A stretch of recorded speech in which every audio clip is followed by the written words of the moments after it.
Praise the Lord. இந்த மே மாதத்தில் 20ஆம் தேதி ஆகிய இந்த செவ்வாய்க்கிழமையின் காலை வேளையில் தேவ சமூகத்தில் வந்திருக்கிற ஒவ்வொருவரையும் கர்த்தர் தாமே ஆசீர்வதிப்பாராக. இந்த நாளிலும் நம்ம தியானிக்கிற தேவனுடைய வார்த்தை நம்முடைய பரிசுத்த வேதாகமத்தில் யோவான் எழுதின சுவிசேஷம் 10ஆம் அதிகாரம் 27வது வசனம். The Gospel of John chapter 10 verse 27. என் ஆடுகள் என் சத்தத்திற்கு செவி கொடுக்கிறது, நான் அவைகளை அறிந்திருக்கிறேன், அவைகள் எனக்கு பின் செல்லுகிறது. அல்லேலூயா. கர்த்தருடைய வார்த்தைக்காய் கர்த்தரை ஸ்தோத்திரிக்கலாமா? கர்த்தர் சொல்லுகிறார், ஆண்டவராக இயேசு கிறிஸ்து சொல்லுகிறார், என் ஆடுகள் என் சத்தத்திற்கு செவி கொடுக்கிறது. இயேசு கிறிஸ்து நமக்கு மேய்ப்பராக இருக்கிறார். இந்த 10ஆம் அதிகாரம் முழுவதுமே நம்ம வாசிக்கும்போது எப்படி இயேசு ஒரு நல்ல மேய்ப்பராக இருக்கிறார் என்பதை குறித்து அவர் சொல்லுகிறார். திருடன் திருடவும் கொல்லவும் அடிக்கவும் வருகிறானே அன்றி அவன் வேறொன்றுக்கும் வரான், நானோ அவைகளுக்கு ஜீவன் உண்டாயிருக்கவும் அது பரிபூரணப்படவும் வந்தேன். நானே நல்ல மேய்ப்பன், நல்ல மேய்ப்பன் ஆடுகளுக்காக தன் ஜீவனை கொடுக்கிறான். ஆமேன். நல்ல மேய்ப்பன் என்ன செய்கிறான்? ஆடுகளுக்காக தன் ஜீவனையே கொடுக்க அவன் ஆயத்தமாக இருக்கிறான். அவர் இன்னொரு மெய்ப்பனை அந்த இடத்துல அவர் கான்ட்ராஸ்ட் பண்ணி அவர் காட்டுகிறார். மெய்ப்பனா இராதவன் ஆடுகள் தனக்கு சொந்தம் அல்லாததுமான கூலியாள்னா யாரு? நம்ம ஒருத்தரை கூலிக்கு பொருத்தி ஒருத்தருக்கு சம்பளத்தை கொடுத்து என் ஆடுகளை நீ மேய்த்துட்டு வா அப்படின்னு சொல்கிறவனுக்கும் என் சொந்த ஆடுகளை மேய்க்கிறவனுக்கும் வித்தியாசம் இருக்கிறது இல்லையா? ஒரு கூலியாள் என்ன செய்வானா, ஓநாய் வருகிறதை கண்டு ஆடுகளை விட்டு ஓடி போகிறான். அப்பொழுது ஓநாய் ஆடுகளை பீறி அவைகளை சிதறடிக்கும். கூலியால் கூலிக்காக வேலை செய்கிறவனாகையால் ஓடி போகிறான், ஆடுகளுக்காக அவன் கவலைப்படான். கூலியால் ஆடுகளை குறித்து அவனுக்கு கவலையே கிடையாது, அவனுக்கு சம்பளம் கிடைச்சா போதும். இன்றைக்கி நிறைய பேர் வேலை செய்கிறதும் அப்படிதான் இல்லை? சம்பளம் கிடைச்சா போதும், எப்படி வேணால் போட்டும் அப்படின்னு சிலர் வேலை செய்வாங்க இல்லை?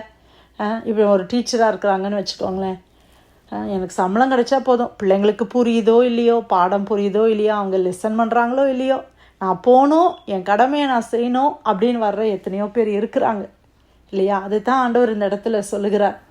ஒரு கூலிக்கு வேலை செய்கிறவன் எப்படி வேலை செய்வான்? அவன் ஆடுகளை குறித்து அவன் கவலைப்பட மாட்டான். ஒரு ஓநாய் வருது, அந்த ஆடுகளை பிடித்து கொண்டு போகிற ஓநாய் வருதுன்னா அவன் முதல்ல ஆளாக அவன் தான் தப்பிச்சு அவன் ஓடி விடுவான். ஏன்னா அவனுக்கு ஆடுகளை குறித்து என்ன இல்லை, கவலையே கிடையாது. தன்னுடைய லைஃப்பை தான் அவன் பார்ப்பானே ஒழிய ஆடுகளை குறித்து அவனுக்கு கவலை கிடையாது. ஆனால் நல்ல மெய்ப்பன் அப்படி அல்ல. ஒரு மெய்ப்பனாக இருக்கிறவன் எப்படி இருப்பான்? ஆடுகளை குறித்த ஒரு கவலை இருக்கும். நமக்கு ஆண்டவர் எவ்வளோ பணிகளை கொடுத்திருக்கிறார், எவ்வளோ வேலைகளை கொடுத்திருக்கிறார். இது இயேசு கிறிஸ்துவை குறித்து சொல்லப்பட்ட ஒரு பகுதி தான். ஆனால் அதில் நம்மளுக்கு கூட நம்ம சம்மந்தப்படுத்தி பார்க்கும்போது ஒரு நல்ல ஒரு மெய்ப்பன் அப்படின்ற போது, ஒரு எம்ப்ளாயர், நீங்கள் ஏதோ ஒரு கம்பெனியில் வேலை பார்க்குறீங்க, இல்லை ஒரு ஸ்கூலில் தான் வேலை பார்க்குறீங்க, ஒரு சம்பளம் உங்களுக்கு கொடுக்கப்படுகிறது. அந்த சம்பளத்துக்கு ஏற்ற விதமாக நம்ம வேலை பார்க்குறோமா?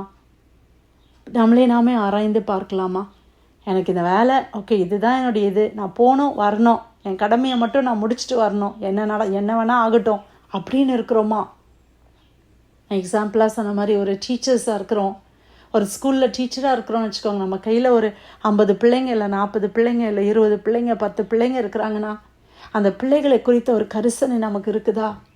அந்த பிள்ளைங்களுக்கு நான் சொல்லிக் கொடுக்கறது புரியுதா? அவங்க பிள்ளைங்க சாப்பிட்டாங்களா, சாப்பிட்டுட்டு தான் வராங்களா, கஷ்டத்தில் இருக்கிறாங்களா, என்ன பிரச்சனை அவங்க வீட்டில் நடக்குது அப்படின்றத புரிஞ்சிட்டு உணர்ந்தவர்களாக நம்ம அவங்களுக்கு ஒரு நல்ல ஒரு டீச்சராக இருக்க நம்மளால் முடியுதா? இது நம்ம எந்த தொழிலையும் எடுத்துக்கலாம். நான் எக்ஸாம்பிளுக்கு டீச்சிங்கை சொல்கிறேன். எல்லா இடத்துலையுமே இதை நம்ம பொருத்தி பார்க்கலாம். இன்றைக்கி நிறைய பேர் அப்படி இல்லை பிரியமானவர்களே. அவங்களுடைய காரியம் நடந்தால் போதும், சம்பளம் கரெக்டாக வருதா அது போதும் அப்படின்னு நினைக்கிறவங்க தான் இன்றைக்கி நிறைய பேர் இருக்கிறாங்க.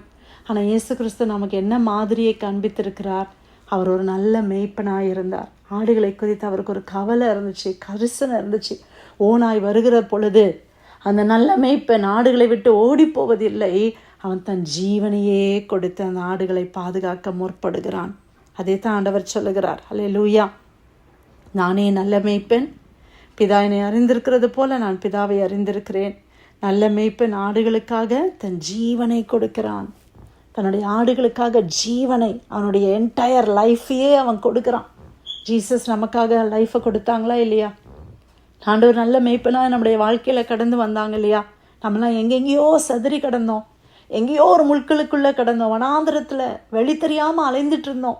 ஏதோ ஒரு ஓனாய் நம்மளை பீறி போடும்படியாய் வந்த சூழ்நிலையிலும் ஆண்டவராகிய இயேசு கிறிஸ்து இடையே வந்து தன்னுடைய ஜீவனை கொடுத்து நம்மளையெல்லாம் பாதுகாத்தாரு. எவ்வளோ நல்ல மேய்ப்பன் இல்லையா? இன்னைக்கு நமக்கு சின்ன சின்ன பொறுப்புகளை ஆண்டவர் கொடுத்துருக்கிறார். ஒருவர் குடும்பமாக இருக்கலாம், நம்ம செய்கிற ஊழியத்தின் பணியாக இருக்கலாம், இல்லை நீங்கள் பண்ணுகிற வேலையாக இருக்கலாம். ஏதோ ஒரு பணி இருக்குது.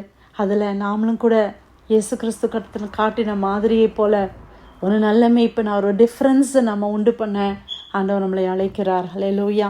இந்த 27ஆம் வசனம் இன்றைக்கி நம்ம தியானிக்கிற வசனத்துக்கு நேராக வரும்போது ஆண்டவர் சொல்கிறார், என் ஆடுகள் என்ன செய்யும்? என் சத்தத்திற்கு செவி கொடுக்கிறது. நம்ம இயேசு கிறிஸ்துனுடைய மந்தையில் உள்ள ஆடுகளாக இருந்து இயேசு கிறிஸ்து நமக்கு மேய்ப்பனாக இருந்தால் நம்ம இயேசு கிறிஸ்துவுக்கு செவி கொடுப்போமே, ஆண்டவருடைய வார்த்தைக்கு செவி கொடுப்போமே, ஆண்டவர் பேசுகிறது என்னதுன்னு நமக்கு புரியுமே. நான் அவைகளை அறிந்திருக்கிறேன். மேய்ப்பன் ஆடுகளை அறிந்திருக்கிற ஒவ்வொரு ஆடும் ஒவ்வொரு விதம். ஆனால் மேய்ப்பனுக்கு தெரியும், இன்னைக்கு தாய் தகப்பனுக்கு தெரியும், ஒவ்வொரு பிள்ளையும் ஒவ்வொரு விதம்.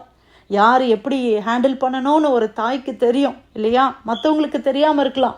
ஒருவேளை மேலும் ஃப்ரண்ட்டில் க்ரௌடுக்கு முன்னால், எல்லாருக்கும் முன்னால் அவங்க பெரிய ஆளாக காட்டுவாங்க பிள்ளைங்க சில நேரத்தில். ஆனால் தாய்க்கும் தகப்பனுக்கும் தெரியும் அந்த பிள்ளை எப்படிப்பட்டது, எதில் அந்த பிள்ளை ஹர்ட் ஆகும், எது அந்த பிள்ளையை உற்சாகப்படுத்தும், எது அந்த பிள்ளைக்கு பிடிக்கும், அதை தாய் தகப்பன் அறிந்திருக்கிறார்கள்.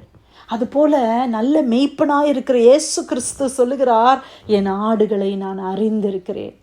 நம்ம இயேசு கிறிஸ்து நம்முடைய மெய்ப்பனாக இருந்தால் நம்முடைய எல்லாமே ஆண்டவருக்கு தெரியும்.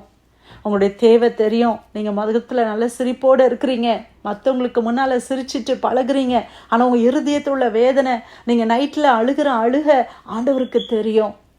என் ஆடுகளை நான் அறிந்திருக்கிறேன். He knows his sheep. அவன் நல்ல மேய்ப்பன். ஹல்லேலூயா. நம்மை அறிந்த தேவன்.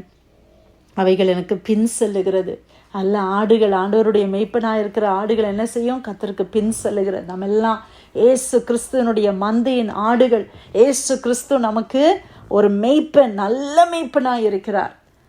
அவருடைய சத்தத்துக்கு நம்ம செவி கொடுக்கணும். அவருக்கு பின்பாக நம்ம செல்ல வேண்டும். ஹல்லேலூயா. ஆண்டவருடைய சத்தம் உங்களுக்கு தெரியுமா? இது தேவனுடைய சத்தமா, இது பிசாசு பேசுகிறதான்னு உங்களுக்கு தெரியுமா? நிறைய நேரத்தில் குழம்புகிறோம்ல, இது ஆண்டவராக பேசுகிறாரு, இது மனுஷன் பேசுகிறானா ஆண்டவர் பேசுகிறாரா? குழப்பம் வருதா? எப்போ குழப்பம் வரும் தெரியுமா? நம்ம கர்த்தரோடு நடக்காமல் இருக்கும்போது குழப்பம் வரும். ஆண்டவரோடு நீங்கள் நல்லா நடக்கிற அனுபவத்தில் இருந்தால் மேய்ப்பனுடைய சத்தத்தை ஆடுகளுக்கு நல்லாக தெரியும். ஒரு கள்ள தீர்க்கதரிசி ஒரு தீர்க்கதரிசன வார்த்தைகளை சொல்லும் பொழுது, இல்லை மாம்சத்தில் ஏதோ ஒரு காரியத்தை சொல்லும் பொழுது நமக்கு தெரியும் இது மேய்ப்பனுடைய சத்தம் அல்ல. ஆடுகளுக்கு தெரியும். ஹல்லேலூயா.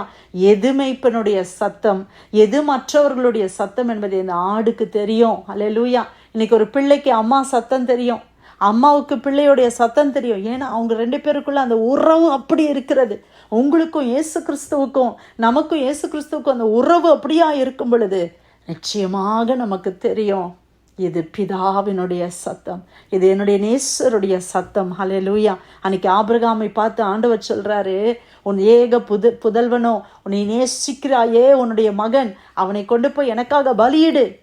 ஆபிரகாம் ஒரு வார்த்தை கேட்காம கொண்டு போறாரு. இன்னைக்கு நம்மகிட்ட அப்படி ஒரு வார்த்தை வந்தா என்ன நினைப்போம்? இது தேவன் சொன்னதா? ஆண்டவர் போய் இப்படி சொல்லுவாரா? ஆண்டவர் எப்படி கொலை செய்ய சொல்லுவாரு?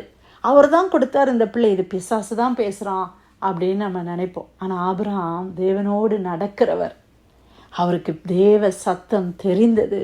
அதான் ஆண்டவர் சொல்றார், என் ஆடுகள் என் சத்தம் அவங்களுக்கு தெரியும், என் சத்தத்துக்கு செவி கொடுக்கும். ஆண்டவருடைய சத்தத்துக்கு செவி கொடுக்குற ஆடுகளாக இருக்கிறோமா? இல்லை முரண்டு பிடிக்கிற ஆடுகளாக இருக்கிறோமா? ஆண்டவருடைய சத்தத்துக்கு செவி கொடுத்து ஆண்டவருக்கு பின்னால் செல்லும் பொழுது பசும்புல் மேய்ச்சல், ஆண்டவர் நம்மளை இளைப்பாறுதலின் அனுபவங்கள், சமாதானமான தாபரங்களிலே கர்த்தர் நம்மை நடத்துகிறார். ஆண்டவர் நமக்கு மேய்ப்பராக இருக்கிறதற்காய் கர்த்தரை ஸ்தோத்திரிக்கலாமா? யோவான் 10ஆம் அதிகாரம் 27வது வசனம், என் ஆடுகள் என் சத்தத்திற்கு செவி கொடுக்கிறது, நான் அவைகளை அறிந்திருக்கிறேன், அவைகள் எனக்கு பின் செல்லுகிறது, கர்த்தர் கொடுத்த நல்ல வார்த்தைக்காய் நன்றி செலுத்தி இந்த பிரேயர்ல வந்திருக்கிற யாராவது நம்ம ஜெபிக்கலாமா?